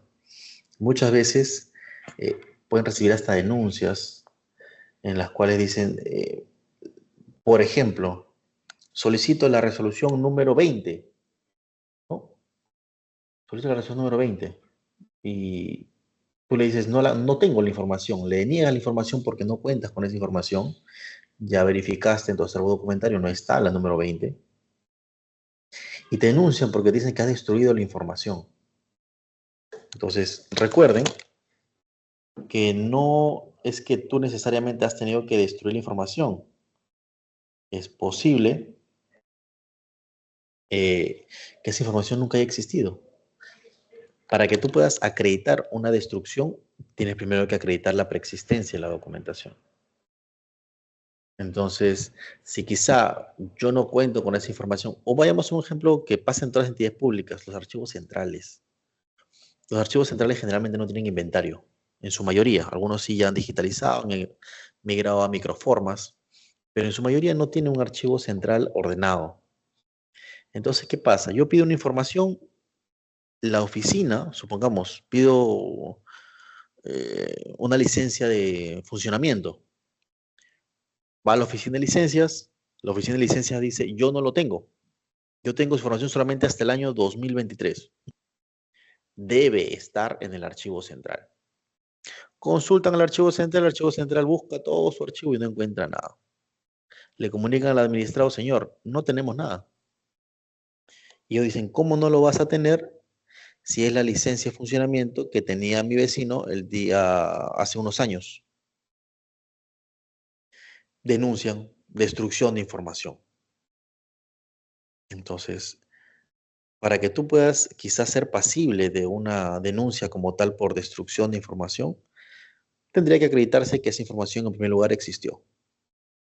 Y en segundo lugar tendría que acreditarse quién es la persona que poseía la información. Porque si no existe un documento con el cual se trasladó de una oficina a otra, ¿cómo responsabiliza a alguien? Entonces, si bien es cierto, existe este artículo que señala que nadie puede destruir esta información y como tal existe un delito de destrucción de información pública, en muchos casos es difícil poder identificar quién ha realizado esta acción justamente por el desorden que existe dentro de las entidades públicas. Y en las entidades públicas que sí están ordenadas, muy complicado que puedan destruir algo porque ya manejan usuarios individualizados. Aún así, la norma prevé esta situación y realiza o regula esta prohibición, ¿no? Está prohibido la destrucción arbitraria de información, la eliminación intencional de registros, manipulación de documentos. Algunos dicen, doctor, pero yo para no llenar de papeles elimino copias. ¿Es lógico eliminar copias? En un principio sí, ¿no? Porque no tienen un valor como tal de original. Pero ponte que el documento original no exista. En ese caso, esa copia forma parte del patrimonio documental de la entidad y no deberías eliminarlo. Para salvo que acredites que sí existe el original, no había problema en romper la copia. Pero si existe la duda de que no existe el original, esa copia constituye el patrimonio de la entidad y no debería destruirse a pesar de ser una copia. Entonces, vamos un poquito a ver el tema de la conservación de información. Como tal, dentro del proceso está la creación, ¿no? La elaboración de la resolución, por ejemplo, la conservación, Es la forma en la cual tú buscas preservar este documento de quizá riesgos atmosféricos, siniestros, ¿no? Colocarlo quizá en una carpeta, en un file. Esa es la forma en la cual tú conservas, enmicarlo, lacrarlo, y de repente cuando ya venció el tiempo de vida útil de este documento, remitirlo al archivo para su custodia, ¿no? Y existen también normativas emitidas por el Archivo General de la Nación que regulan la forma en la cual deben ser custodiados, conservados y hasta remitidos estos documentos al archivo central de cada entidad pública. El Sistema Nacional de Archivos nos dice que las entidades deben remitir su información al Archivo General de la Nación en los plazos establecidos. El Archivo Nacional autoriza la destrucción de información que haya perdido su utilidad pública después de un plazo razonable, ¿no? Doctor, muchas veces existía la duda de que cuando yo elimino documentación, mi entidad pública tiene un montón de información y no sé si eliminarlo o no eliminarlo porque ya es muy antigua y mejor, como son del año 80, 70, del 60, mejor los eliminamos.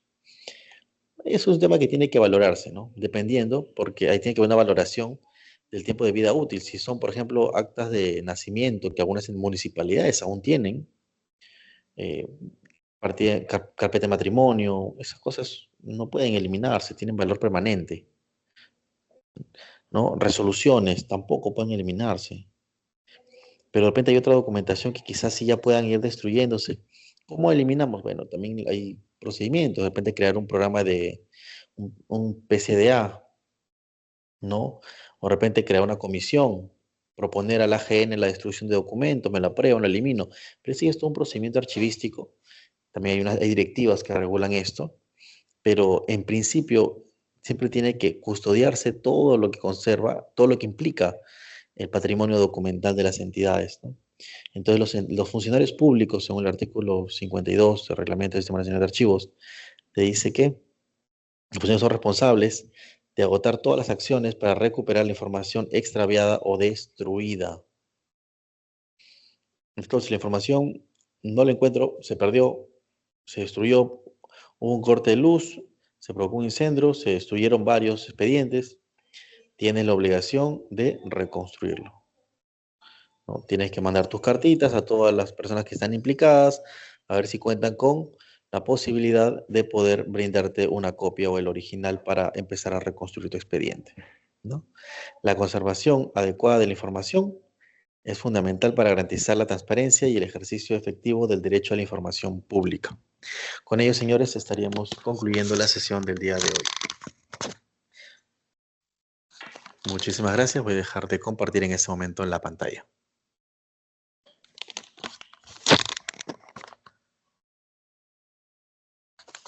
Me parece que por ahí hay una mano levantada. Doctor, buenas noches. Buenas noches, Cris. Buenas noches. Disculpe, quisiera Buenas consultar. noches, doctor. Buenas noches, doctor. Buenas noches, doctor. Quisiera hacerle una consulta. Vamos primero con Rosa y luego vamos con Cris. A ver.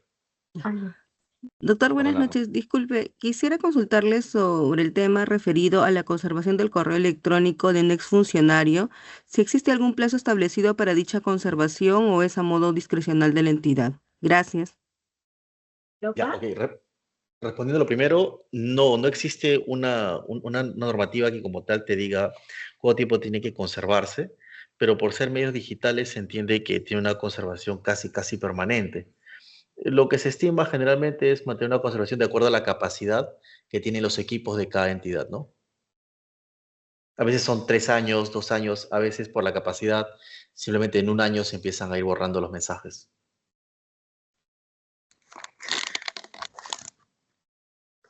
¿Hay alguna otra consulta? No. Sí, doctor. ¿Me escucha? Sí, Cris, te escucho. Doctor, quisiera hacer una consulta. Mire, yo he ido, bueno, yo trabajo en una entidad, pero la pregunta es respecto, cuando yo he ido a otras entidades para presentar documentos, sobre información pública, han registrado, cuando googleo mis nombres y apellidos en Google, valga la redundancia, aparece mis nombres y apellidos y mi DNI. Es válido que aparezca mi DNI porque vulnera mi información, ¿no? Que es mi número de DNI. Perdón, no entendí bien tu pregunta. Tú cuando googleas aparece tu nombre y tu DNI, ¿en qué entidades? ¿De qué entidad? De la entidad que he enviado información, acceso a información pública. A ver, acá tengo, dice solamente 9 visitas a instituciones peruanas de Espinosa de Nites, CRIS, ¿no? Mi número de DNI y Oficina de Gestión Documental y Archivo, ¿no? Persona natural y es así en sede central, sala múltiple, así aparece. Pero yo estoy molesta o incómoda porque aparece mi DNI. Ah, correcto. Lo que pasa es que dentro de, justo mencionamos hace un momento el tema de las visitas. Cuando hay visitas a entidades públicas, generalmente colocan quiénes son las personas que fueron a la visita. Ahora, si quizá te incomoda el hecho de que aparezca tu DNI, podrías solicitar que lo omitan. No, tampoco no es necesario que coloquen todos esos datos. Lo que te piden es identificar las visitas como tal, pero no necesariamente tiene que aparecer tu DNI para identificarte, ¿no? Ya, En doctor, algunas muchísimas entidades públicas, por gracias. ejemplo, solamente aparecen los nombres, o en otras, inclusive solo aparecen los DNI de las personas que fueron a visitarlos, ¿no? Pero si han puesto nombre y DNI, creo que sí, no sería tampoco conveniente para nadie que se divulgue esa información. Sí, doctor, muchísimas gracias. Hay una pregunta por ahí que dice, Walter Luyo Barahona, qué gusto. Dice, buenas noches, doctor. ¿Qué pasa si el FREI no cumple con todas estas normativas, funciones que usted indica? ¿Hay alguna manera de supervisar otra oficina muy aparte del OSI? Por supuesto que sí. Si en caso el FREI está incumpliendo todas estas obligaciones, no necesariamente tienes que mandarlo al órgano de control. Puedes mandarlo también al secretario técnico. Y el secretario técnico se encargará de poder hacer el procedimiento administrativo sancionador, ¿no? Tendrías en ese caso que señalar cuál es la infracción que habría estado cometiendo y como mencionamos hace un momento, existe un régimen sancionador y el secretario técnico llevaría a cabo el procedimiento administrativo sancionador, no disciplinario. Buenas noches, doctor Edwin Zamudio. Gracias por ponencia. Quisiera hacer una consulta, por favor, en el caso de un ciudadano ex trabajador de una entidad pública, solicita al titular de la entidad, el gerente general, solicita 17 de marzo del 2025 el pago de los beneficios sociales emitido por sentencia judicial ordenando a la entidad que se le aplique. El gerente general nunca respondió, luego se retiró una segunda solicitud, sin embargo contestó una funcionaria de planificación y presupuesto el 7 de enero. Ya, esto como tal no es un pedido de información. Si el día de hoy yo solicito el pago de mis beneficios, el pago de cumplimiento de una sentencia, es una solicitud que no se rige por la ley de transparencia, sino por el derecho a petición, que se enmarca en la ley 27444. Son 30 días para poder atenderlos. No está dentro de la ley de transparencia como tal. Pero ¿qué podrías hacer al respecto? Si has pedido información y ya venció los 30 días que te establece la norma, si existe quizá, tendrías que evaluarlo porque no sé exactamente qué tema es, pero en algunos casos, por ejemplo, cuando piden el cumplimiento de esto, a veces después de la sentencia se emite una resolución en la cual te reconocen los beneficios. Quizá podrías irte por un proceso contencioso, exigir el cumplimiento de la resolución o irte por una acción de cumplimiento. No, es muy genérico tu caso, pero si en caso aún así no hay respuesta, y dependiendo también creo que de hecho presupuesto, si dice que no tienen cobertura presupuestal, recuerda que las entidades públicas cuentan con 5 años para poder cumplir con sus obligaciones emitidas a través de las sentencias. Rosa dice, buenas noches, doctor, quisiera hablar un tema en lo referente a la conservación de correo electrónico, creo que ya se mencionó. Gracias, gracias, gracias. ¿Hay alguien más que desea hacer una pregunta? José Castro, adelante. Doctor, buenas noches. Mire, es con respecto, yo he trabajado en una entidad del Estado por muchos años y, bueno, ahí yo, en la zona del archivo, había un documento que indicaba el plazo para destrucción de algunos documentos. Y el plazo estaba medido entre 5 y 10 años. Y aquí veo que en el Archivo Nacional, que es el Archivo Nacional el que autoriza la destrucción de la información que se haya perdido o que haya perdido su utilidad pública. En todo caso, la pregunta sería, ¿en qué tiempo se deben destruir o deben pasar esos documentos de destrucción, los documentos del Estado? Ya. A ver, las entidades públicas en principio deben contar con un PCDA, un programa de control de documentos archivísticos. ¿Qué es eso? Es básicamente como un Excel, un cuadro en el cual se detallan las series documentales o los tipos de documentos que emite la entidad y el tiempo que consideran tiene vida útil. Pasado ese tiempo, se procede a realizar el acta y eliminar la documentación. ¿Quién establece eso? La propia entidad. La propia entidad es quien elabora el PCDA. Entonces, ellos son los que determinan, de acuerdo a la utilidad o la finalidad de cada documento o serie documental, cuánto tiempo se va a requerir su conservación, ¿no?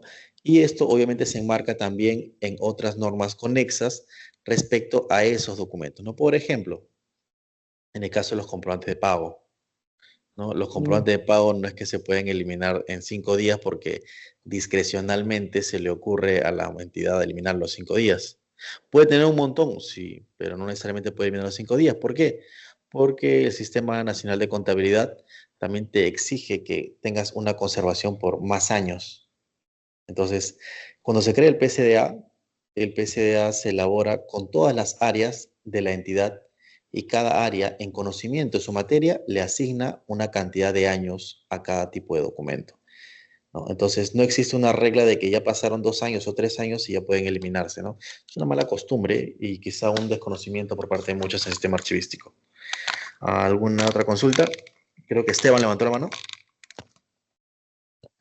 Procedimiento. Sí, ¿qué tal, doctor? Buenas noches. Buenas noches. Quería consultarle si tiene conocimiento o tendrá alguna referencia o pronunciamiento del tribunal respecto a qué se puede considerar como información privada o información sensible, porque a veces las entidades no pueden utilizarlo como un cajón desastre para no o disociar o tachar información, que a veces es necesario para verificar, por ejemplo, en temas de cargo de notificación, si se ha recepcionado o no se ha recepcionado. Eso sería mi consulta, doctor. Ya. Respecto a eso, el tribunal como tal nunca se pronuncia de manera expresa y de manera cerrada respecto a las causales, ¿no? O las situaciones. Ellos lo que hacen es derivarte a normas conexas. Te dice, para que tú puedas saber qué es los datos sensibles, puedes derivarte a la Ley de Protección de Datos Personales, ¿no? La Ley de Protección de Datos Personales te señala cuál es la información que se debe clasificar como sensible. En ese sentido, por ejemplo, ¿no? Los datos de tu origen racial, étnico, religiosos, afiliación sindicales, ¿no? Salud, orientación sexual, y dentro de eso también los datos que para ti te pueden hacer identificables, ¿no? Firma, DNI, huella digital, ¿no? Si hubiera quizá por ahí registros oculares, pero toda aquella información que te pueda ser identificable dentro de la sociedad e individualizable, se considera como datos personal y sensible, ¿no? Entonces, si bien no lo dice la ley de transparencia, sí puedes remitirte a la ley de protección de datos personales para que puedas ahí tener quizá toda la información que requieres. ¿Alguien más tiene una consulta por ahí? José Castro sigue con la mano levantada, me parece. Bien, si no hay más dudas, muchísimas gracias a todos por estar presentes el día de hoy y con eso habríamos concluido la sesión de esta noche. Que tengan Muchas gracias, muy buenas doctor. noches. Muchas gracias, doctor Neira, Luego. por su excelente Gracias, ponencia. doctor Neira, por la exposición. Doctor, un abrazo. Muchas gracias. Gracias, Waltercito. Gracias a todos. Gracias. A Muchas todos gracias, los buenas participantes, noches. muy buenas Muchas noches. gracias, doctor. Buenas noches, doctora.